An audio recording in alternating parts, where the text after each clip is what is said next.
ಆಗಿದೆಯಾ? 23 ಏವಂ ವೇತ್ತಿ ಪುರುಷಂ ಪ್ರಕೃತಿಂಚ ಗುಣೈಃ ಸಹ ಸರ್ವಥಾ ವರ್ತಮಾನೋಪಿ ನ ಸ ಭೂಯೋಭಿಜಾಯತೆ. ಧ್ಯಾನೇನಾತ್ಮನಿ ಪಶ್ಯಂತಿ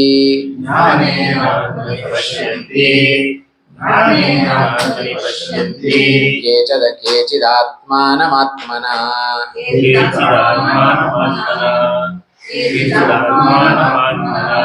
ಅನ್ಯೇ ಸಾಂಖ್ಯೇನ ಯೋಗೇನ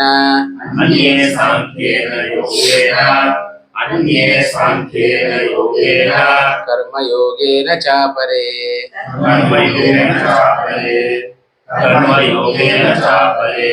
ಧ್ಯಾನೇನಾತ್ಮನಿ ಪಶ್ಯಂತಿ ಕೇಚಿದಾತ್ಮಾನಮಾತ್ಮನಃ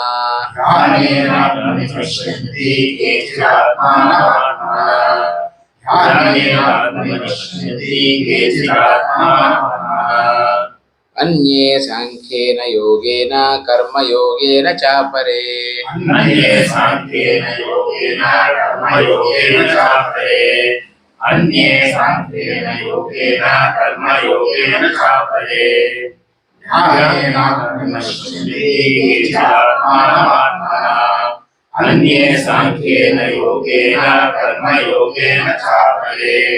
ಧ್ಯಾನೇನ ಆತ್ಮನಿ ಪಶ್ಯಂತಿ ಕೇಚಿತ್ ಆತ್ಮಾನಂ ಆತ್ಮನಃ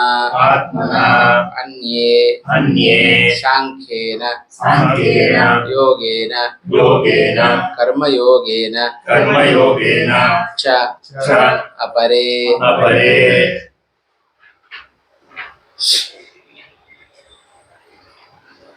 ಇನ್ನು ಮುಂದೆ ಕೃಷ್ಣ ಪರಮಾತ್ಮ ಅಪರೋಕ್ಷ ಜ್ಞಾನ, ಒಬ್ಬ ವ್ಯಕ್ತಿ ತಾನು ಮುಕ್ತನಾಗಬೇಕಾದರೆ ಅಪರೋಕ್ಷ ಜ್ಞಾನ ದ್ವಾರ ಅವನಿಗೆ ಮೋಕ್ಷ, ಇದನ್ನು ತಿಳಿಸಲಿಕ್ಕೆ ಹಿಂದೆ ಅನೇಕ ಶ್ಲೋಕಗಳನ್ನೆಲ್ಲ ಹೇಳ್ತಾ ಬರ್ತಾ ಇತ್ತು. ಇನ್ನು ಮುಂದೆ ಕೆಲವು ಶ್ಲೋಕಗಳಲ್ಲಿ ಭಗವಂತನ ಅಪರೋಕ್ಷ ಜ್ಞಾನ ಉಂಟಾಗಬೇಕಾದರೆ ಏನು ಬೇಕು? ಒಂದು ಮಾರ್ಗ ಬೇಕು. ಆ ಮಾರ್ಗ ಯಾವುದು ಅನ್ನೋದನ್ನ ಈ ಶ್ಲೋಕದಲ್ಲಿ ಕೃಷ್ಣ ಪರಮಾತ್ಮ ತಾನು ತಿಳಿಸ್ತಾ ಇದ್ದಾನೆ. ಭಗವಂತನ ಅಪರೋಕ್ಷ ಜ್ಞಾನ ಆಗಬೇಕಾದ್ರೆ ಯಾವ ಮಾರ್ಗವನ್ನು ನಾವು ಅನುಸರಿಸಿದರೆ ಭಗವಂತನ ಅಪರೋಕ್ಷ ಆಗತ್ತೆ ಅನ್ನೋದನ್ನ ಈ ಶ್ಲೋಕದಲ್ಲಿ ಕೃಷ್ಣ ಪರಮಾತ್ಮ ತಾನು ತಿಳಿಸಿಕೊಡ್ತಾ ಇದ್ದಾನೆ. ಇದರ ಅನ್ವಯ ಹೀಗಿದೆ: ಕೇಚಿತ್ ಆತ್ಮಾನಂ ಪರಮಾತ್ಮಾನಂ ಧ್ಯಾನೇನ ಆತ್ಮನಿ ಪಶ್ಯಂತಿ. ಕೇಚಿತ್ ಆತ್ಮಾನಂ ಧ್ಯಾನೇನ ಆತ್ಮನಿ ಪಶ್ಯಂತಿ. ಅನ್ಯೇ ಸಾಂಖ್ಯೇನ ಯೋಗೇನ ಚ ಅಪರೇ ಕರ್ಮಯೋಗೇನ ಆತ್ಮನಃ ಪಶ್ಯಂತಿ. ಹೀಗೆ ಇದಕ್ಕೆ ಅನ್ವಯವನ್ನು ನಾವು ಮಾಡಬೇಕು. ಇದರ ಅರ್ಥ ಏನು? ರಾಯರು ಸ್ಪಷ್ಟವಾಗಿ ಇದನ್ನು ವಿವೃತ್ತಿಯಲ್ಲಿ ಬಿಡಿಸಿ ಹೇಳಿದ್ದಾರೆ. ಪ್ರಾರಂಭದಲ್ಲಿ ಅದರ ಅರ್ಥವನ್ನ ಸೂಕ್ಷ್ಮ ಸ್ಥೂಲವಾಗಿ ನೋಡೋಣಂತೆ. ಕೇಚಿತ್ ಕೆಲವರು ಅಂತ ಅರ್ಥ. ಕೇಚಿತ್ ಅಂದರೆ ಕೆಲವರು. ಯಾರವರು ಕೆಲವರು ಅಂತ ಹೇಳಿದರೆ, ಶ್ರವಣ ಮನನವನ್ನ ಚೆನ್ನಾಗಿ ಮಾಡಿರತಕ್ಕಂಥ ಕೇಚಿತ್ ಕೆಲವರು ಏನು ಮಾಡ್ತಾರೆ? ಆತ್ಮಾನಂ, ಇಲ್ಲಿ ಆತ್ಮ ಶಬ್ದಕ್ಕೆ ಅನೇಕ ಅರ್ಥ ಇದೆ. ಒಂದೊಂದು ಸಂದರ್ಭಕ್ಕನುಗುಣ ಒಂದೊಂದು ಅರ್ಥವನ್ನು ಇಟ್ಕೊಳ್ಬೇಕು. ಮೊದಲನೇ ಆತ್ಮ ಶಬ್ದಕ್ಕೆ ಆತ್ಮಾನಂ ಪರಮಾತ್ಮಾನಂ,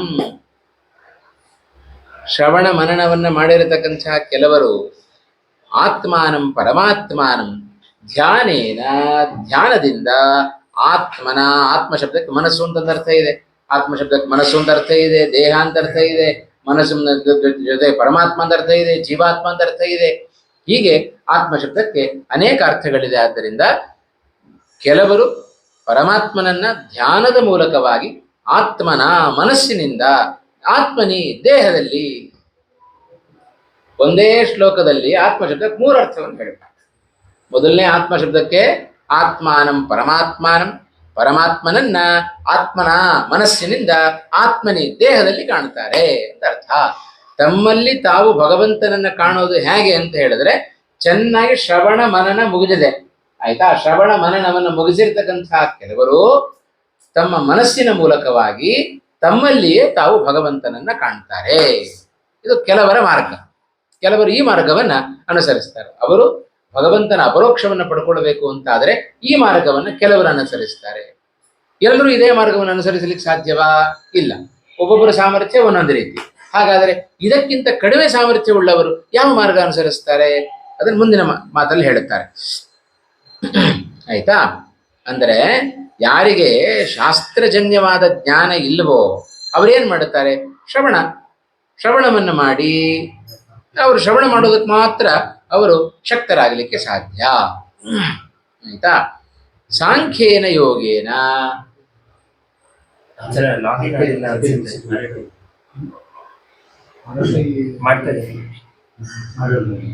ಇಲ್ಲಿ ಇವ್ರು ಮಾಡ್ತಾ ಇದ್ದಾರೆ.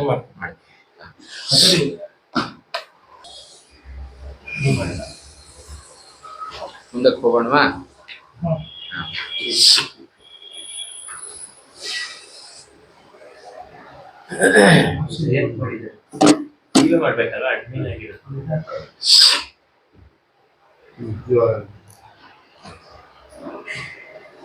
ಅಪರೇ ಶ್ರವಣವನ್ನ ಸಂಪಾದನೆ ಮಾಡಿಕೊಂಡು ಮನನ ಧ್ಯಾನಾದಿಗಳನ್ನು ಮಾಡಿ ಅಪರೇ ಶ್ರವಣ ಮಾಡೋದ್ರಲ್ಲಿ ಯಾರು ಆಸಕ್ತರಾಗಿದ್ದಾರೋ ಅವರೇನ್ ಮಾಡಬೇಕು? ಕರ್ಮಯೋಗೇನ ಭಗವಂತನಿಗೆ ಅರ್ಪಣೆ ಮಾಡತಕ್ಕಂಥ ಬುದ್ಧಿಯನ್ನ ಹೊಂದಿದವರಾಗಿ, ಕರ್ಮಯೋಗೇನ ಇಲ್ಲಿ ಯೋಗ ಶಬ್ದಕ್ಕೆ ಉಪಾಯ ಅಂತ ಅರ್ಥ. ಕರ್ಮರೂಪ ಉಪಾಯದಿಂದ ಆತ್ಮನ ಪಶ್ಯಂತಿ, ಪರಮಾತ್ಮನನ್ನ ತಮ್ಮಲ್ಲಿ ತಾವು ಕಾಣ್ತಾರೆ. ಹೀಗೆ ಒಬ್ಬೊಬ್ಬರಿಗೆ ಒಂದೊಂದು ರೀತಿಯಾದ ಮಾರ್ಗ. ಹೀಗೆ ಎಲ್ಲಾ ಮಾರ್ಗವನ್ನು ಕೂಡ ಕೃಷ್ಣ ಪರಮಾತ್ಮ ತಾನಿಲ್ಲಿ ತಿಳಿಸಿದ. ಸಾಂಖ್ಯೇನ ಯೋಗೇನ ಆ ಶಬ್ದಾರ್ಥ ಏನು? ಶಾಸ್ತ್ರವನ್ನು ಕೇಳುತ್ತೇವೆ. ಶಾಸ್ತ್ರವನ್ನು ಕೇಳಿದಾಗ ಅದರಿಂದ ಒಂದು ಜ್ಞಾನ ಹುಟ್ಟಿತು ನಮಗೆ ಅಲ್ವಾ? ಶ್ರವಣ ಮಾಡುತ್ತೇವೆ. ಶ್ರವಣ ರೂಪ ಉಪಾಯ. ಸಾಂಖ್ಯೇನ ಯೋಗೇನ ಅಂದ್ರೆ ಹಾಗೆ ಶಾಸ್ತ್ರವನ್ನ ಶ್ರವಣ ಮಾಡಿ ಅದರಿಂದ ಬಂದಿರತಕ್ಕಂತಹ ಇದರಿಂದ ಜ್ಞಾನದಿಂದ ಮನನ ಮಾಡಿಕೊಂಡು ಶ್ರವಣ ಮಾಡುತ್ತೇವೆ. ಶ್ರವಣ ಮಾಡಿದ್ದನ್ನು ಮನನ ಮಾಡುತ್ತೇವೆ. ಮನನ ಮಾಡಿ ಆಮೇಲಿಂದ ಧ್ಯಾನಕ್ಕೆ ಹೋಗ್ತೀವಿ. ಧ್ಯಾನದಿಂದ ಪರಮಾತ್ಮನನ್ನ ಮನಸ್ಸಿನೊಳಗೆ ಕಾಣ್ತಕ್ಕಂಥವ್ರು ಕೆಲವರು. ಆಯ್ತಾ? ಹೀಗೆ 3 ಮಾರ್ಗವನ್ನ ಕೃಷ್ಣ ಪರಮಾತ್ಮ ಇಲ್ಲಿ ತಾನು ತಿಳಿಸಿಕೊಟ್ಟ. ಧ್ಯಾನದಿಂದ ನೋಡುವವರು ಕೆಲವರು. ಆಯ್ತಾ? ಇನ್ನು ಶಾಸ್ತ್ರಗಳಿಂದ ಹುಟ್ಟತಕ್ಕಂತಹ ಶಾಸ್ತ್ರಗಳನ್ನ ಕೇಳಿದಾಗ ಶ್ರವಣರೂಪ ಉಪಾಯದಿಂದ ಭಗವಂತನನ್ನು ಕಾಣುವವರು. ಶ್ರವಣರೂಪ ಉಪಾಯ, ಅದನ್ನು ಮನನದಿಂದ ಧ್ಯಾನ. ಹೀಗೆ ಕೆಲವರು ನೇರವಾಗಿ ಧ್ಯಾನ, ಕೆಲವರು ಶ್ರವಣದಿಂದ ಶಾಸ್ತ್ರ ಶ್ರವಣವನ್ನು ಮಾಡಿ ಮನನ ಮಾಡಿ ಧ್ಯಾನ.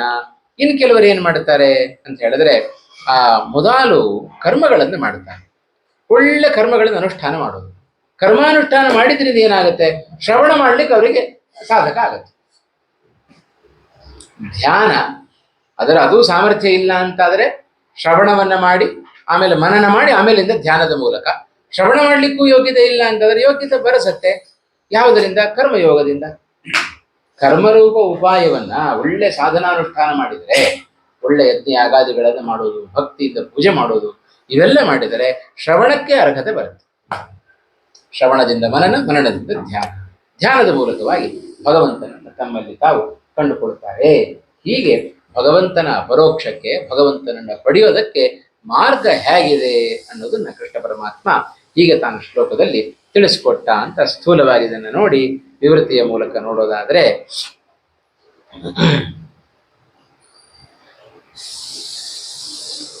ಪರಮಪುರುಷಾದಿ ದರ್ಶನೆ ಸಾಧನಂ ಆಹಾ ಅವರೇ ಪೀಠಿಕೆಯನ್ನು ಕೊಟ್ಟರು.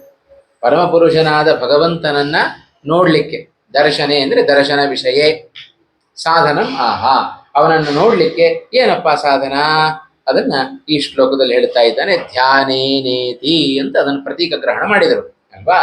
ಕೇಚಿತ್ ಯಾರು? ಶ್ರವಣ ಮನನೋಪೇತಾಹ. ಕೆಲವರು ಅಂದ್ರೆ ಯಾರು? ಚೆನ್ನಾಗಿ ಶ್ರವಣ ಮಾಡಿ ಮನನವನ್ನ ಮಾಡಿಕೊಂಡು ರೆಡಿಯಾಗಿರ್ತಾರೋ ಅವರು.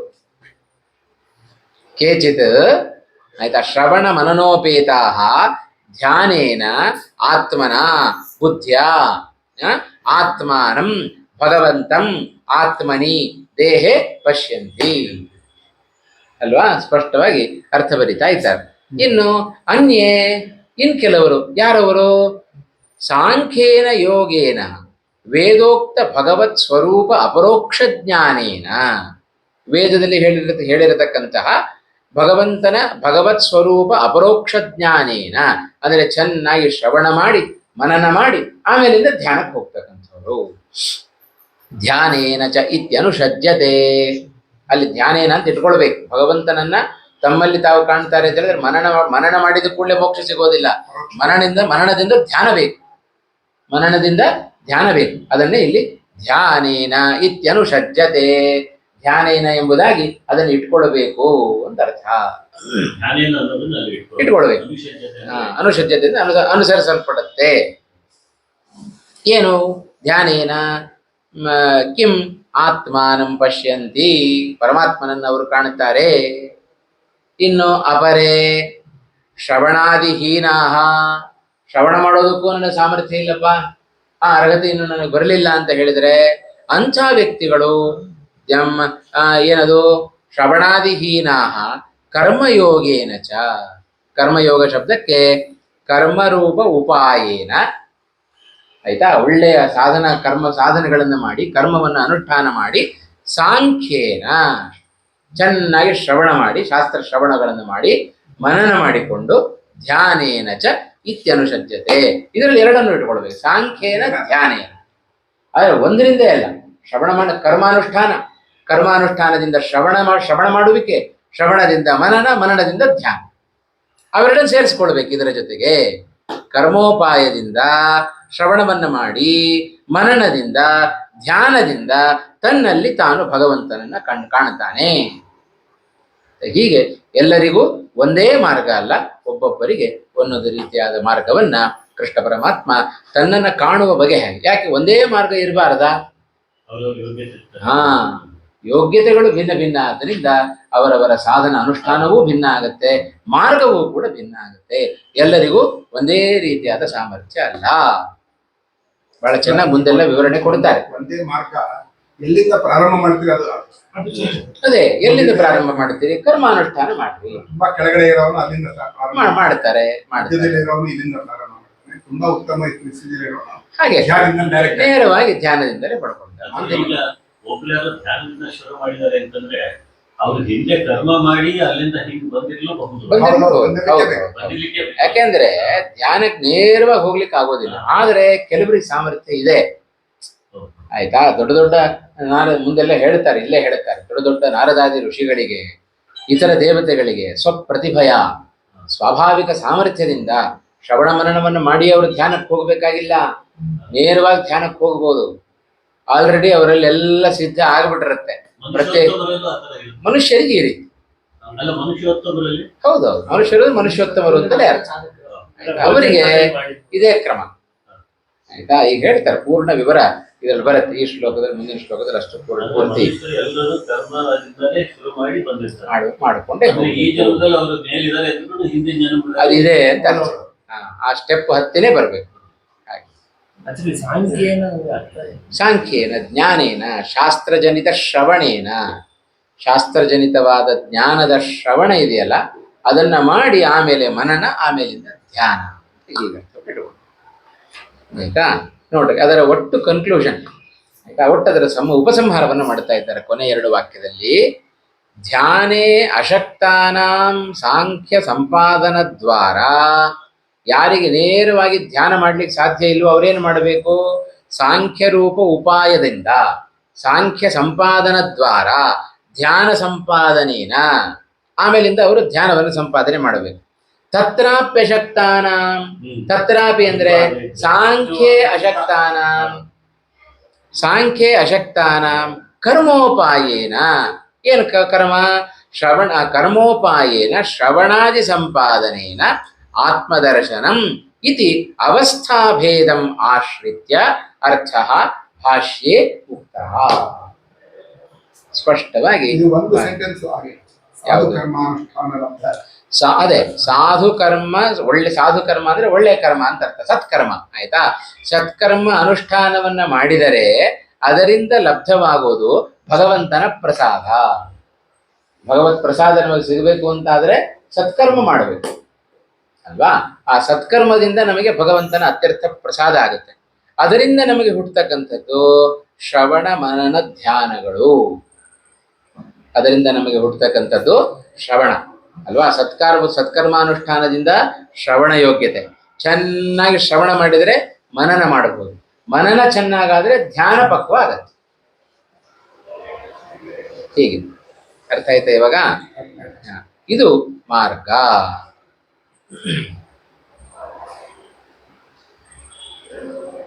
ಇದು ಭಾಷ್ಯದ ರೀತಿಯಲ್ಲಿ ಅರ್ಥವನ್ನು ಹೇಳಿತು.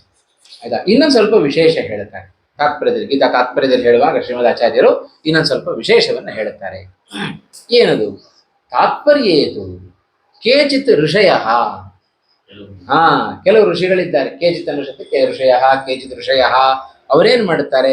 ಸ್ವಪ್ರತಿಭಯ, ಸ್ವಯಂ ಸಾಮರ್ಥ್ಯ ಇದೆ ಕೆಲವು ಋಷಿಗಳಿಗೆ. ಆಯ್ತಾ? ಅವರೇನು ಮಾಡುತ್ತಾರೆ? ಅನ್ಯತಃ ಶ್ರವಣೇನ ಚ ಹರಿಂ ಜ್ಞಾತ್ವ, ಮತ್ತೊಬ್ಬರಿಂದ ಶಾಸ್ತ್ರವನ್ನ ಶ್ರವಣ ಮಾಡಿ ಭಗವಂತನನ್ನು ತಿಳಿದುಕೊಂಡು ಆತ್ಮನ ಮೂಲಕರ್ಥ ಇದು ಮನಸ ಆತ್ಮನಿ ಹೃದಯೇ ಆತ್ಮಾನಂ ಪರಮಾತ್ಮಾನಂ ಧ್ಯಾನೇನ ಪಶ್ಯಂತಿ.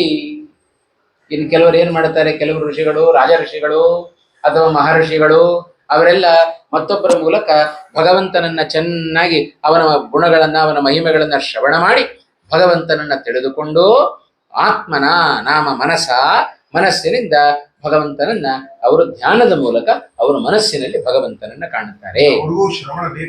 ಅದೇ ಶ್ರವಣ ಬೇಕು, ಸ್ವಪ್ರತಿಭಯ. ಆದರೆ ನಮ್ಮಂತೆ ಶ್ರವಣ ಅಲ್ಲ. ಆಯ್ತಾ? ವರ್ಷಾನುಗಟ್ಲೆ ಜನ್ಮ ಜನ್ಮದಲ್ಲಿಯೂ ಅನೇಕ ಶ್ರವಣಗಳನ್ನು ಮಾಡಿ ಮಾಡಿ ಮಾಡಿ ಅವರಿಲ್ಲ. ಸ್ವಪ್ರತಿಭಯ, ಸ್ವಲ್ಪ ಶ್ರವಣ ಮಾಡಿದ್ರೆ ಸಾಕು ಕೆಲವು ಋಷಿಗಳಿಗೆ ಅಲ್ವಾ. ಅದಕ್ಕೆ ಹೇಳ್ತಾರಲ್ಲ, ಅಗ್ನೌ ಕ್ರಿಯಾವತಾಂ ವಿಷ್ಣು ಯೋಗಿನಾಂ ಹೃದಯೇ ಹರಿಹಿ.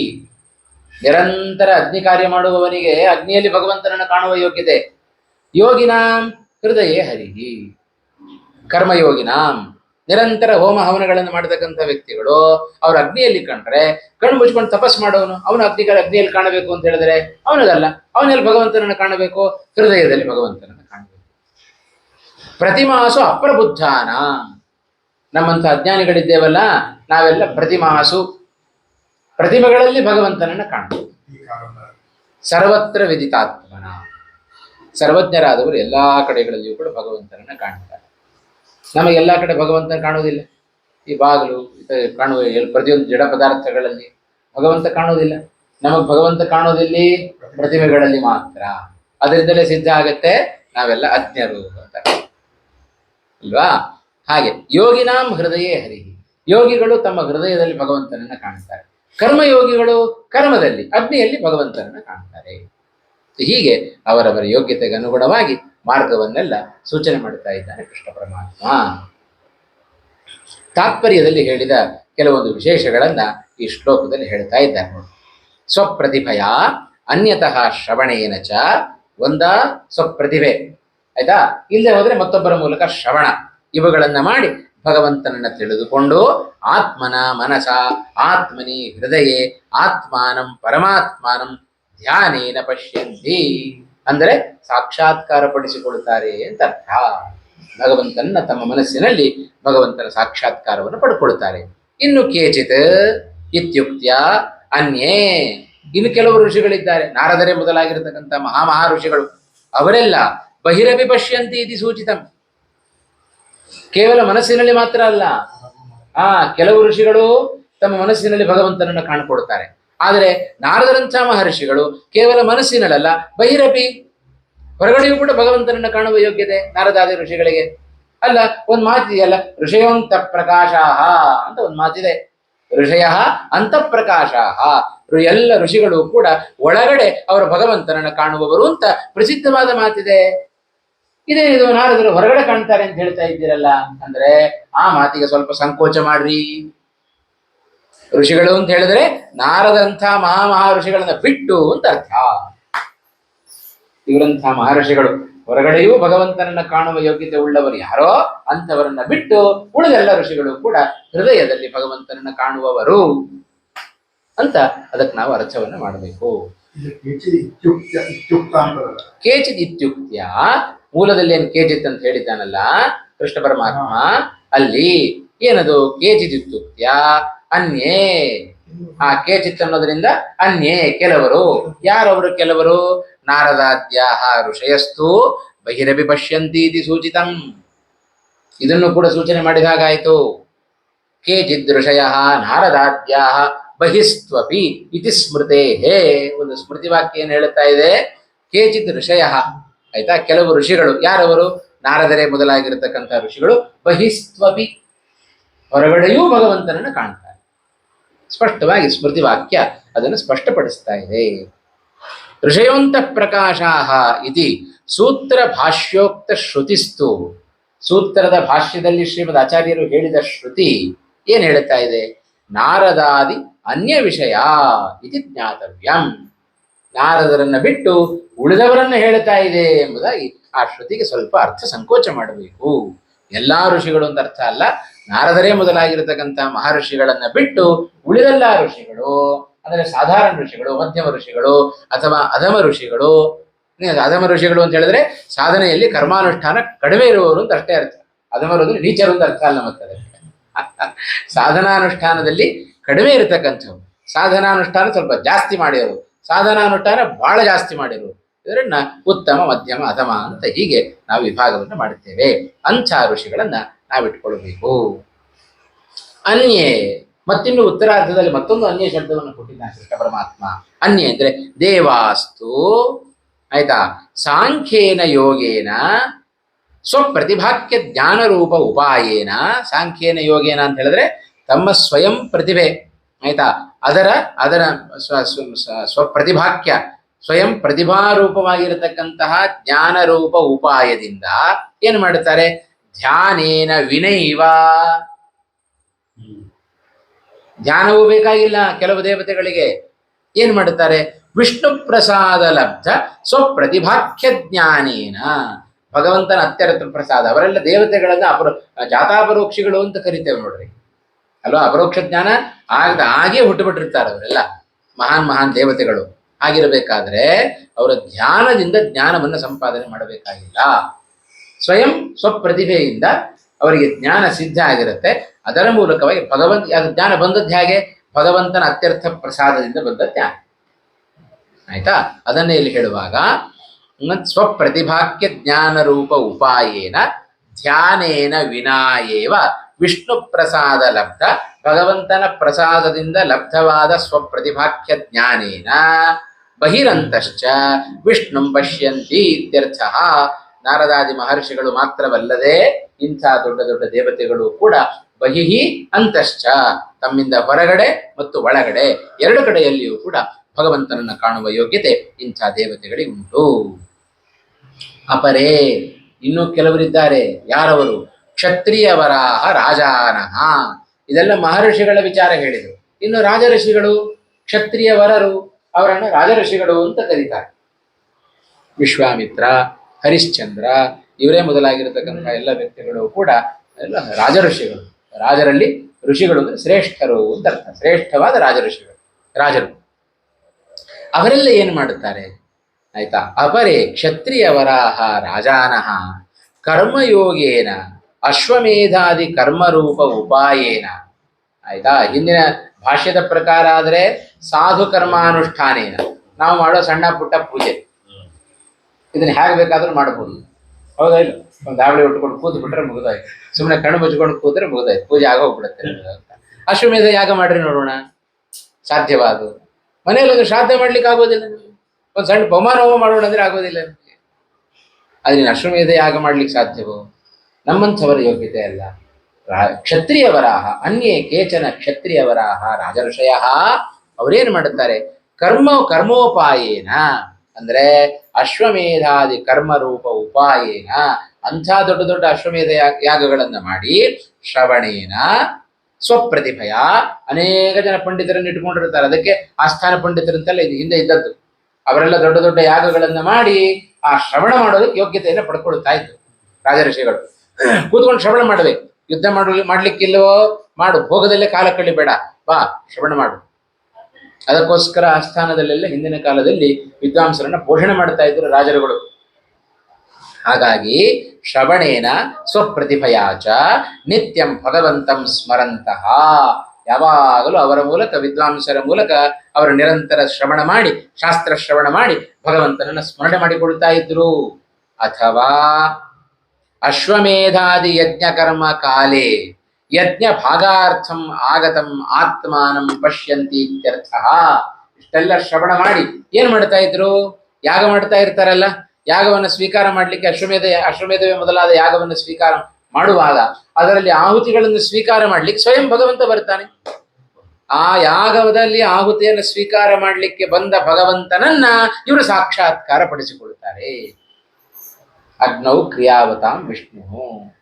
ಯಾರು ನಿರಂತರ ಅಗ್ನಿ ಕಾರ್ಯವನ್ನು ಮಾಡ್ತಾ ಇರ್ತಾರೋ ಅವರು ಅಗ್ನೌ, ಅಗ್ನಿಯಲ್ಲಿ ಅಂತ ಹೇಳಿದ್ರೆ ಆ ಅಗ್ನಿಯಲ್ಲಿ ಕೊಡುವ ಆಹುತಿಯನ್ನು ಸ್ವೀಕಾರ ಮಾಡಲಿಕ್ಕೆ ಬಂದಿರತಕ್ಕಂಥ ಭಗವಂತನನ್ನ ಅವರು ಸಾಕ್ಷಾತ್ಕಾರ ಪಡಿಸಿಕೊಳ್ತಾರೆ.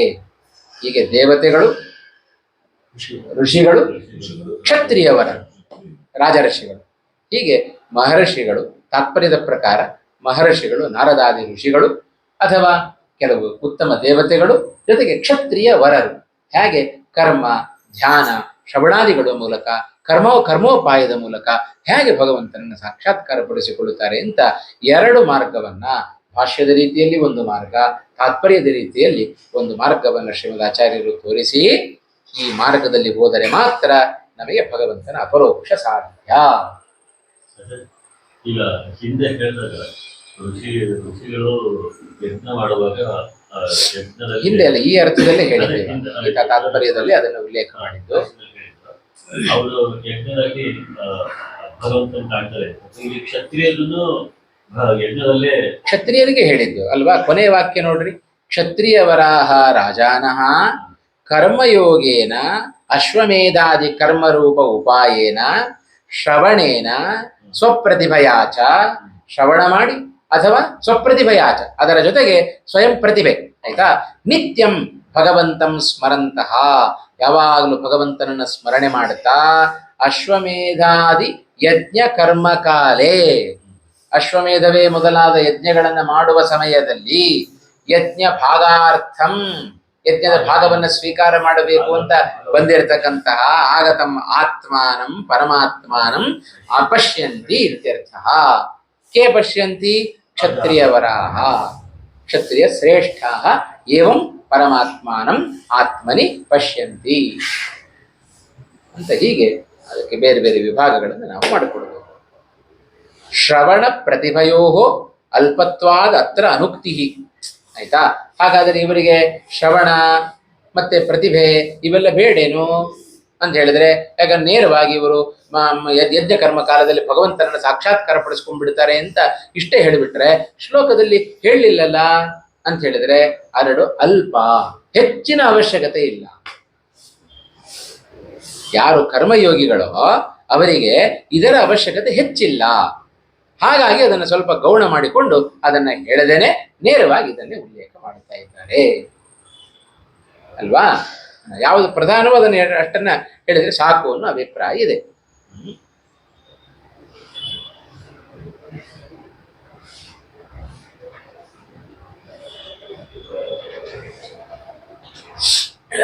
ಸರಿ ಹೋಯ್ತಾ?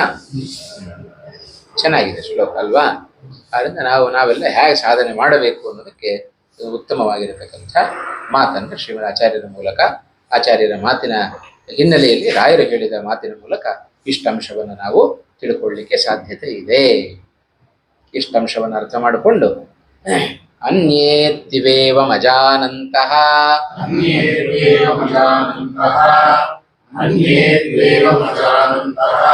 ಶ್ರುತ್ವಾನ್ಯೇಭ್ಯ ಉಪಾಸತೆ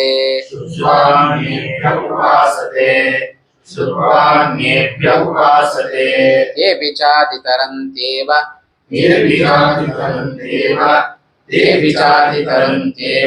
ಮೃತ್ಯುಂ ಶ್ರುತಿಪರಾಯಣಾಃ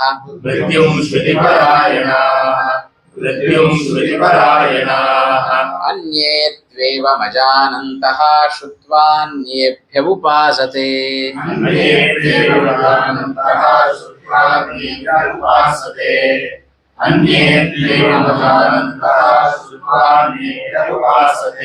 ते विचातितरन्त्येव मृत्युं श्रुतिपरायणाः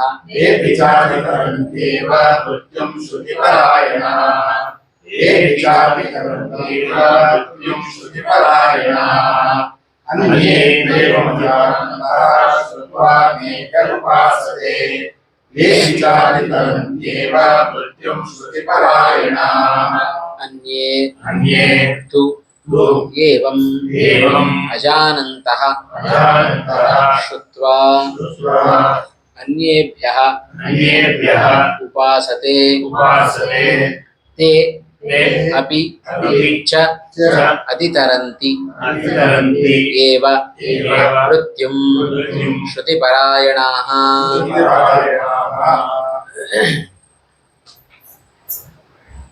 ಶ್ರುತೌ ಪರಾಯಣಾಃ ಶ್ರುತಿಪರಾಯಣಾಃ. ಶ್ರುತೌ ನಾಮ ಶ್ರವಣೆ. ಆಯ್ತಾ?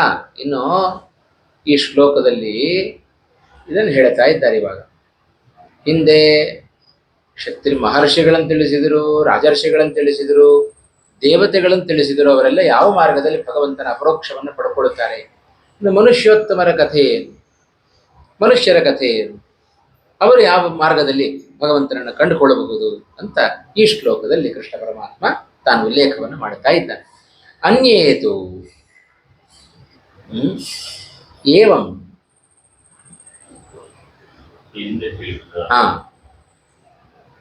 ಅಜಾನಂತಹ. ಪರಮಾತ್ಮ ಅಂದ್ರೆ ಏನು ಅಂತ ನಮಗೆ ಗೊತ್ತಿಲ್ಲ, ಆಯ್ತಾ? ತಿಳ್ಕೊಳ್ಳದೇ ಇರತಕ್ಕಂತಹ ಕೆಲವರಿದ್ದಾರೆ ಲೋಕದಲ್ಲಿ. ಅಂಥವರೆಲ್ಲ ಏನು ಮಾಡುತ್ತಾರೆ?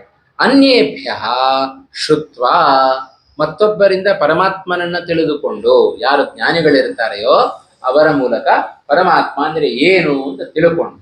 ಯಾಕೆ ತಿಳ್ಕೊಳ್ಳುವಂತ ಪ್ರಸಂಗ ಬಂತು? ನಮಗೇನು ಅಂತ ಗೊತ್ತಿಲ್ಲ. ಅಂದ್ರೆ ಇವರು ಕರ್ಮ ಮಾಡಿ ಮುಂದಕ್ಕೆ ಹೋಗೋದಕ್ಕೂ ಕೆಳಗಿನವರು, ಇನ್ನೂ ಕೆಳಗಿನವರು, ಮನುಷ್ಯೋತ್ತಮರು ಅಂತ ಅರ್ಥ. ಈ ಕ್ಷತ್ರಿಯ ಶ್ರೇಷ್ಠರು, ರಾಜರ್ಷಿಗಳೆಲ್ಲ ದೊಡ್ಡ ದೊಡ್ಡ ಅಶ್ವಮೇಧ ಯಾಗಾದಿಗಳನ್ನು ಮಾಡಿ ಶ್ರವಣಕ್ಕೆ ಯೋಗ್ಯತೆಯನ್ನು ಪಡೆದುಕೊಂಡು ಆಮೇಲೆ ಮನನ, ಆಮೇಲಿಂದ ಧ್ಯಾನ, ಆಮೇಲಿಂದ ಭಗವಂತನ ಅಪರೋಕ್ಷವನ್ನು ಪಡ್ಕೊಳ್ಳುತ್ತಾರೆ. ಇನ್ನು ಉತ್ತಮ ಕರ್ಮಾನುಷ್ಠಾನ ಮಾಡ್ಲಿಕ್ಕೆ ಆಗದೇ ಇರತಕ್ಕಂಥ ಇನ್ನೂ ಕೆಳಗಿನ ಸ್ಥಿತಿಯಲ್ಲಿರ್ತಕ್ಕಂಥವರು ಅಥವಾ ತತ್ ಸಮಾನ ಸ್ಥಾನದಲ್ಲಿರ್ತಕ್ಕಂಥ ಮನುಷ್ಯೋತ್ತಮರ ಕಥೆ ಏನು ಅಂತ ಹೇಳಿದರೆ, ಶ್ರುತ್ವ ಅನ್ಯೇತು ಏವಂ ಅಜಾನಂತಹ, ಈ ರೀತಿಯಾಗಿ ಪರಮಾತ್ಮನನ್ನ ತಿಳಿಯದೇ ಇರತಕ್ಕಂತಹ ಅನ್ಯೇ ಮನುಷ್ಯರು ಕೆಲವರು ಏನು ಮಾಡುತ್ತಾರೆ? ಅನ್ಯೇಭ್ಯ ಶ್ರುತ್ವ, ಮತ್ತೊಬ್ಬರ ಮೂಲಕವಾಗಿ ಭಗವಂತನ ಮಹಿಮೆಗಳನ್ನ ಶ್ರವಣ ಮಾಡಿ ಏನ್ ಮಾಡುತ್ತಾರೆ? ಉಪಾಸತೆ, ಅವರು ಧ್ಯಾನ ಮಾಡುತ್ತಾರೆ. ಆಯ್ತಾ? ಇಲ್ಲಿ ಧ್ಯಾನ ಮಾಡಬೇಕಾದ್ರೆ ಶ್ರವಣ ಮಾಡಿದ ಕೂಡಲೇ ಧ್ಯಾನಕ್ಕೆ ಹೋಗೋದಿಲ್ಲ, ಮಧ್ಯದಲ್ಲಿ ಒಂದಿದೆ ಮನನ, ಅದನ್ನು ಮಾಡಿಯೇ ಹೋಗ್ಬೇಕು, ಅದು ಅರ್ಥಾನುಸಿದ್ಧ. ಆಯ್ತಾ? ಆದ್ರಿಂದ ಉಪಾಸತೆ ತೇಪಿ, ಅವರುಗಳು ಕೂಡ ಶ್ರುತಿಪರಾಯಣಾ ಸಂತಹ, ಶ್ರವಣದಲ್ಲಿ ಆಸಕ್ತರಾದವರಾಗಿ. ಅಂದ್ರೆ ಏನರ್ಥ? ಮತ್ತೆ ಮತ್ತೆ ಶ್ರವಣ ಮಾಡ್ತಾ ಇರಬೇಕು. ಒಮ್ಮೆ ಶ್ರವಣ ಮಾಡಿ ಬಿಟ್ಟು ಬಿಡೋದಲ್ಲ, ಒಮ್ಮೆ ಶ್ರವಣ ಮಾಡಿದ್ರೆ ಮತ್ತೆ ಮರೆತು ಹೋಗುತ್ತೆ. ಅದು ಒಂದೇ ಬಾರಿ ಶ್ರವಣ ಮಾಡೋದಲ್ಲ, ಮೇಲಿಂದ ಮೇಲೆ ಶ್ರವಣ ಮಾಡುತ್ತಾ ಇರಬೇಕು. ಮತ್ತೆ ಮತ್ತೆ ಶ್ರವಣವನ್ನ ಮಾಡಿ ಏನಪ್ಪಾ ಅದರಿಂದ ಅಂತ ಹೇಳಿದ್ರೆ, ಮೃತ್ಯುಂ ಅತಿತರಂತಿ, ಮತ್ತೆ ಮತ್ತೆ ಅವರು ಶ್ರವಣವನ್ನು ಮಾಡುವಿಕೆಯಿಂದ ಶ್ರವಣದಿಂದಾಗಿ ಮನನ, ಮನನದಿಂದಾಗಿ ಧ್ಯಾನ, ಧ್ಯಾನದಿಂದಾಗಿ ಜ್ಞಾನ, ಜ್ಞಾನದಿಂದ ಭಗವಂತನ ಅತ್ಯರ್ಥ ಪ್ರಸಾದ, ಆಮೇಲಿಂದ ಮೋಕ್ಷ. ಇಷ್ಟು ಹಂತ ಇದ್ದೇ ಇದೆ. ಇಲ್ಲಿ ಒಂದನ್ನು ಹೇಳಲಿಲ್ಲ ಅಂದ ಮಾತ್ರಕ್ಕೆ ನಮಗೆ ಇದನ್ನು ಬಿಟ್ಟು ನೇರವಾಗಿ ಅದನ್ನು ಪಡ್ಕೊಳ್ತಾರೆ ಅಂತ ಅರ್ಥ ಅಲ್ಲ. ಮೇಲ್ನವರಾಗಬೇಕಾದ್ರೆ ಅದರಿಂದಲೇ ನೇರವಾಗಿ ಪಡ್ಕೊಳ್ತಾರೆ. ಮಧ್ಯದಲ್ಲಿ ಅಥವಾ ಕೆಳಗಿನವರನ್ನು ಹೇಳಬೇಕಾದ್ರೆ ಎಲ್ಲ ಹಂತಗಳನ್ನ ನಾವು ದಾಟಿಕೊಂಡೇ ಆ ಹಂತಕ್ಕೆ ಹೋಗಬೇಕು. ಆಯ್ತಾ? ಇದು ಮನುಷ್ಯೋತ್ತಮರು ಹೇಗೆ ತಾವು ಭಗವಂತನನ್ನು ಕಂಡುಕೊಳ್ಳುತ್ತಾರೆ ಅನ್ನೋದಕ್ಕೆ ಆ ಮಾರ್ಗವನ್ನ ಇಲ್ಲಿ ತಿಳಿಸ್ತಾ ಇದ್ದಾರೆ. ಅನ್ಯೇತು ಸ್ಪಷ್ಟವಾಗಿ ಬರೀತಾ ಇದ್ದಾರೆ. ಮನುಷ್ಯಾಸ್ತು ಏವಂ, ಏವಂ ಅಂತ ಹೇಳಿದ್ರೆ ಸ್ವಪ್ರತಿಭಾಬಲೇನ. ಆಯ್ತಾ? ಕೆಲವರ ಸಾಮರ್ಥ್ಯ ಇರುತ್ತೆ, ಆತ್ಮಾನಂ ಅಜಾನಂತಹ, ತಮ್ಮ ಪ್ರತಿಭಾಬಲದಿಂದ ಪರಮಾತ್ಮನನ್ನ ತಿಳಿಯಲಿಕ್ಕೆ ಆಗದೇ ಇರತಕ್ಕಂಥ ಕೆಲವರು ಏನು ಮಾಡುತ್ತಾರೆ? ಕೇಳೋ ಸಾಮರ್ಥ್ಯ ಇದೆ, ಆದರೆ ಭಗವಂತ ಅಂದ್ರೆ ಏನು ಅಂತ ಗೊತ್ತಿಲ್ಲ. ಅಂಥವ್ರು ಏನು ಮಾಡುತ್ತಾರೆ? ಮತ್ತೊಬ್ಬರ ಮೂಲಕ ಭಗವಂತನನ್ನ ಕೇಳಿ ತಿಳಿದುಕೊಳ್ಳುತ್ತಾರೆ. ಭಗವಂತನನ್ನು ಕೇಳಿ ತಿಳಿದುಕೊಳ್ಳೋದು ಅಂತ ಹೇಳಿದ್ರೆ ಯಾರು ನೋಡಿ ಬಂದವರು ಹೇಳಲಿಕ್ಕೆ ಸಾಧ್ಯ ಇಲ್ಲ, ಶಾಸ್ತ್ರವೇ ಹೇಳಬೇಕು. ಅದಕ್ಕೆ ಹೇಳ್ತಾರೆ, ಕೃಷ್ಣ ಗೀತೆಯಲ್ಲಿ ಹೇಳಿದ ಬ್ರಹ್ಮಾಕ್ಷರ ಸಮುದ್ಭವ, ಹಿಂದೆ ಬಂದಿದೆ ನಮಗೆ. ಭಗವಂತ ಯಾವುದರಿಂದ ಹುಟ್ಟಿಕೊಳ್ಳುತ್ತಾನೆ? ಅಕ್ಷರದಿಂದ ಹುಟ್ಟಿಕೊಳ್ಳುತ್ತಾನೆ. ಬ್ರಹ್ಮ ಅಕ್ಷರ ಸಮುದ್ಭವ. ಭಗವಂತನ ತಿಳಿಯೋದಾದರೆ ಅಕ್ಷರಗಳ ಮೂಲಕ, ವೇದಗಳ ಮೂಲಕ, ಶಾಸ್ತ್ರಗಳ ಮೂಲಕ ಭಗವಂತನನ್ನು ನಾವು ತಿಳಿಬೇಕು. ಹಾಗಾಗಿ ಭಗವಂತ ನಮಗೆ ಗೊತ್ತಾಗಬೇಕು ಅಂತಾದ್ರೆ ಕೇಳು, ಶಾಸ್ತ್ರ ಶ್ರವಣ ಮಾಡು. ಏವಂ ಸ್ವಪ್ರತಿಭಾಬಲೇನ ಆತ್ಮಾನಂ ಅಜಾನಂತಹ ಅನ್ಯೇಭ್ಯ ಶ್ರುತ್ವ ಮತ್ವಾ ಇತ್ಯಪಿತ್ಯಗ್ರಾಹ್ಯಂ. ಶ್ರುತ್ವ ಮತ್ವ, ಕೇಳಿ ತಿಳಿದು, ಆಯ್ತಾ? ಉಪಾಸತೆ ಧ್ಯಾಯಂತಿ, ಮತ್ತೊಬ್ಬರ ಮೂಲಕ ಕೇಳಿ ಅದನ್ನ ಅನುಷ್ಠಾನ ಮಾಡಿಕೊಂಡು ಅದನ್ನು ತಿಳ್ಕೊಂಡು ಆಮೇಲಿಂದ ಧ್ಯಾನಕ್ಕೆ ಅವರು ಕೂಡುತ್ತಾರೆ. ಧ್ಯಾಯಂತಿ, ಧ್ಯಾನ ಮಾಡುತ್ತಾರೆ. ತತಃ ಪಶ್ಯಂತಿ ಚ, ಧ್ಯಾನವನ್ನು ಮಾಡಿ ಆಮೇಲಿಂದ ಭಗವಂತನನ್ನ ಕಾಣ್ತಾರೆ. ತೇಪಿ ಚ ಅಲ್ಪತರ ಪ್ರತಿಭಾವಂತಹ ಅಪಿ, ಆಯ್ತಾ? ಮನುಷ್ಯರು ಅಲ್ಪತರ ಪ್ರತಿಭಾವಂತಹ ಅಪಿ, ಅಲ್ಪತರ ಸ್ವಲ್ಪ ಅಂತ ಅರ್ಥ, ಭಾರಿ ಅಲ್ಲ, ಅಲ್ಪತಮ ಅಲ್ಲ, ಅಲ್ಪತರ, ಉತ್ತಮರಿಗಿಂತ ಸ್ವಲ್ಪ, ಆಯ್ತಾ? ಕಮ್ಮಿ. ಅಲ್ಪತರ ಪ್ರತಿಭಾವಂತಹ ಅಪಿ ಶ್ರುತಿಪರಾಯಣ. ಮೂಲದಲ್ಲಿರುವ ಶ್ರುತಿಪರಾಯಣ ಅನ್ನೋದಕ್ಕೆ ಏನರ್ಥ? ಬಹುಶ್ರವಣವಂತಹ, ಚೆನ್ನಾಗಿ ಶ್ರವಣ ಮಾಡುವಿಕೆಯಲ್ಲಿ ಆಸಕ್ತರಾದವರು. ಬಹುಶ್ರವಣವಂತ ಸಂತಹ ಅಂದ್ರೆ ಅನೇಕ ಬಾರಿ ಶ್ರವಣವನ್ನು ಮಾಡುತ್ತಾ ಏನ್ ಮಾಡುತ್ತಾರೆ? ಮೃತ್ಯುಂ ಅತಿತರಂತಿ. ಮೃತ್ಯುಂ ನಾಮ ಸಂಸಾರಂ. ಇಲ್ಲಿ ಮೃತ್ಯು ಶಬ್ದಕ್ಕೆ ನೇರವಾಗಿ ಸಂಸಾರ ಅಂತ ಅರ್ಥ ಮಾಡಿ. ಹಾಗಾಗಿ ಇದು ಮೃತ್ಯುಪ್ರಾಯ ಸಂಸಾರ, ಆಯ್ತಾ? ಹಾಗಾಗಿ ಬಹಳ ದುಃಖಮಯ. ಹಾಗಾಗಿ ಮೃತ್ಯುಂ ನಾಮ ಸಂಸಾರಂ ಅತಿತರಂತಿ ಇತ್ಯರ್ಥ. ಅತಿತರಂತ್ಯೇವ, ಸಂಶಯವೇ ಬೇಡ ಅಂತ ಅನ್ಯಯೋಗ ವಿವಚ್ಛೇದಾತ್ಮಕವಾದ ಏವ ಶಬ್ದವನ್ನು ಹಾಕಿ ಇದರಲ್ಲಿ ಸಂಶಯವೇ ಬೇಡ, ನಿಶ್ಚಯವಾಗಿ ಅವರು ಸಂಸಾರವನ್ನ ದಾಟಿಯೇ ದಾಟುತ್ತಾರೆ. ಹೀಗೆ ನಾವು ಹೋಗುವ ಮಾರ್ಗವನ್ನ ಬಹಳ ಚೆನ್ನಾಗಿ ಹಿಂದಿನ ಶ್ಲೋಕ ಹಾಗೂ ಈ ಶ್ಲೋಕ ಎರಡರಲ್ಲಿಯೂ ಕೂಡ ಕೃಷ್ಣ ಪರಮಾತ್ಮ ತಾನು ತಿಳಿಸಿಕೊಟ್ಟಿದ್ದಾನೆ. ಅನ್ಯ ಅಂತ ಅಂದ್ರೆ ದೇವರನ್ನು ನೋಡಿರೋರು ಅಂತ ಅರ್ಥ, ಸುಮ್ಮನೆ ಬೇರೆಯವರಿಂದ ತಿಳ್ಕೊಂಡು. ಅನ್ಯೇತು, ಅನ್ಯ ಶಬ್ದಕ್ಕೆ ಮನುಷ್ಯರು ಅಂತ ಅರ್ಥ. ಅವರಿಗಿಂತ ಹಿಂದೆ ಯಾರ್ಯಾರನ್ನು ಹೇಳಿದ್ದಾರೋ ಅವರಿಗಿಂತ ಭಿನ್ನರಾದರೂ ಉಳ್ಕೊಂಡವರು ಮನುಷ್ಯರು ಮಾತ್ರ. ದೇವತೆಗಳನ್ನು ಹೇಳಿ ಆಯ್ತು, ಕ್ಷತ್ರಿಯೋತ್ತಮರನ್ನು ಹೇಳಿ ಆಯ್ತು, ರಾಜರ್ಷಿಗಳನ್ನು ಹೇಳಿ ಆಯ್ತು. ಮನುಷ್ಯರು ಯಾರಿಂದ ಕೇಳ್ತೀನಿ ಅಂತಾರೋ ಅವ್ರು ದೇವರನ್ನ ನೋಡಿರೋರೇ ಆಗಿರ್ತಾರೆ ಅಂತ. ಜ್ಞಾನಿಗಳು ಶಾಸ್ತ್ರವನ್ನ ಚೆನ್ನಾಗಿ ಕೇಳಿ ತಿಳಿದುಕೊಂಡು ಅದನ್ನು ಚೆನ್ನಾಗಿ ಮನನವನ್ನು ಮಾಡಿಕೊಂಡು ಆ ಹಂತಕ್ಕೆ ಹೋಗಬೇಕು ಅಂದರೆ ಪ್ರಾಯ ಅಂತ ಜ್ಞಾನಿಗಳನ್ನೇ ನಮಗೆ ಒದಗಿಸಿಕೊಡುತ್ತಾನೆ ಭಗವಂತ. ಆ ಹಂತಕ್ಕೆ ಹೋಗ್ಬೇಕಷ್ಟೇ ನಾವು, ಆಯ್ತಾ? ಶ್ರವಣವಂತಹ ಸಂತಹ ಮೃತ್ಯುಂ ಸಂಸಾರ ಅತಿತರಂತೀವ. ಯಾವ ಇವಾಗ ನಮ್ಗೆ ಬೋಧನೆ ಮಾಡೋರು, ನಮ್ಗೆ ಮಾರ್ಗದರ್ಶನ ಅಲ್ಲ, ಅದಕ್ಕೇನೆ ಅಲ್ಲ, ಅರ್ಥ ಆಯ್ತು. ಅದಕ್ಕೆ ಆ ರೀತಿಯಲ್ಲಿ ಇರುವವರು ರಾಗದ್ವೇಷಗಳನ್ನು ಬಿಟ್ಟಿರ್ತಾರೆ, ಕಾಮಕ್ರೋಧಾದಿಗಳಿಂದ ದೂರ ಆಗಿರ್ತಾರೆ. ಹಿಂದೆ ಏನೇನು ಸ್ಥಿತಪ್ರಜ್ಞರ ಲಕ್ಷಣಗಳನ್ನು ಹೇಳ್ಕೊಂಡು 2ನೇ ಅಧ್ಯಾಯದಿಂದಲೂ ಕೃಷ್ಣ ಪರಮಾತ್ಮ ತಾನದನ್ನು ಹೇಳ್ಕೊಂಡು ಬರ್ತಾ ಇದ್ದಾನೆ, ಹೌದೋ ಇಲ್ಲ? ಆ ಎಲ್ಲ ಲಕ್ಷಣಗಳನ್ನು ಹೊಂದಿರುತ್ತಾರೆ. ಅಂಥವರು ನಮ್ಮ ಕಣ್ಣಿಗೆ ಸಿಕ್ಕರೂ ಸಿಗದಂತೆ ಇರುತ್ತಾರೆ. ಮತ್ತೆ ಹೇಗೆ ನಮಗೆ ಉಪದೇಶ ಕೊಡುತ್ತಾರೆ? ಯೋಗ ಮಾಡಿಸ್ತಾನೆ ಭಗವಂತ. ಯಾವಾಗ ನಮ್ಮ ಸಾಧನೆ ಕರ್ಮಾನುಷ್ಠಾನ ಪಕ್ವ ಆದರೆ, ನಮ್ಮ ಶ್ರವಣದಲ್ಲಿ ಉತ್ತಮ ಶ್ರವಣದ ಯೋಗ್ಯತೆ ನಮಗೆ ಬಂತು ಅಂತಾದರೆ, ಆಗ ಅಂಥ ಜ್ಞಾನಿಗಳನ್ನೇ ಕೂತ್ಕೊಂಡು ಕರ್ಕೊಂಡು ಕೂಡಿಸ್ತಾನೆ ನಮ್ಮ ಎದುರಿಗೆ. ಈಗ ನಾವು ಯಾಕೆ ಪರಸ್ಪರ ನಾವು ಎದುರು ಕೂತಿದ್ದೇವೋ ಆಗ ಅಂಥ ಜ್ಞಾನಿಗಳು ನಮ್ಮ ಎದುರಿಗೆ ಬರ್ತಾರೆ. ಒಂದು ಕೂತು ಅಂಥ ಉಪದೇಶವನ್ನು ಕೊಟ್ಟು ನಮಗೆ ಆ ಕರ್ಮಾನುಷ್ಠಾನ ಅಂಥ ಶ್ರವಣ ಮಾಡಲಿಕ್ಕೆ, ಅಂಥವರು ಬಂದು ನಮಗೆ ಶ್ರವಣವನ್ನು ಮಾಡಿಸಲಿಕ್ಕೆ ಅಂಥ ಯೋಗ ನಮಗೆ ಕೂಡಿ ಬರೋದು. ಇಂಥ ಕರ್ಮಾನುಷ್ಠಾನಗಳು ನಿರಂತರ ನಮ್ಮಲ್ಲಿ ಸಾಧು ಕರ್ಮಗಳು ನಡೀತಾ ಇರಬೇಕು. ಕರ್ಮ ನಡೀತಾ ಇದೆ, ಸತ್ಕರ್ಮ ಬಹಳ ಕಡಿಮೆ. ಅಂಥ ಸತ್ಕರ್ಮಗಳು ಶ್ರವಣಕ್ಕೆ ಅಧಿಕಾರವನ್ನು ತಂದುಕೊಡುತ್ತೆ. ಶ್ರವಣದಿಂದಾಗಿ ಮನನ, ಮನನದಿಂದಾಗಿ ಧ್ಯಾನ, ಧ್ಯಾನದಿಂದ ಅತ್ಯರ್ಥ ಪ್ರಸಾದ, ಆಮೇಲೆ ಆಗುವುದೇ ನಮಗೆ ಮೋಕ್ಷ, ಭಗವಂತನ ಸಾಕ್ಷಾತ್ಕಾರ. ಹೀಗೆ ಆ ಒಂದು ಹಂತವನ್ನ ಈ 2 ಶ್ಲೋಕದಲ್ಲಿ ಕೃಷ್ಣ ಪರಮಾತ್ಮ ತಾನು ತಿಳಿಸಿಕೊಟ್ಟಿದ್ದಾನೆ ಎಂಬಲ್ಲಿ ಇವತ್ತಿನ ಪಾಠವನ್ನು ಮುಕ್ತಾಯ ಮಾಡೋಣ. ನಾಳೆ ದಿವಸ ಹರಿದಿವಸ ಇದೇ ಸಮಯಕ್ಕೆ ಸರಿಯಾಗಿ ನಾವು ಮತ್ತೆ ಸೇರೋಣ ಅಂತ ಹೇಳ್ತಾ ಶ್ರೀಕೃಷ್ಣಾರ್ಪಣಮಸ್ತು. ಶ್ರೀ ಹರಿಪ್ರಿಯತಾ.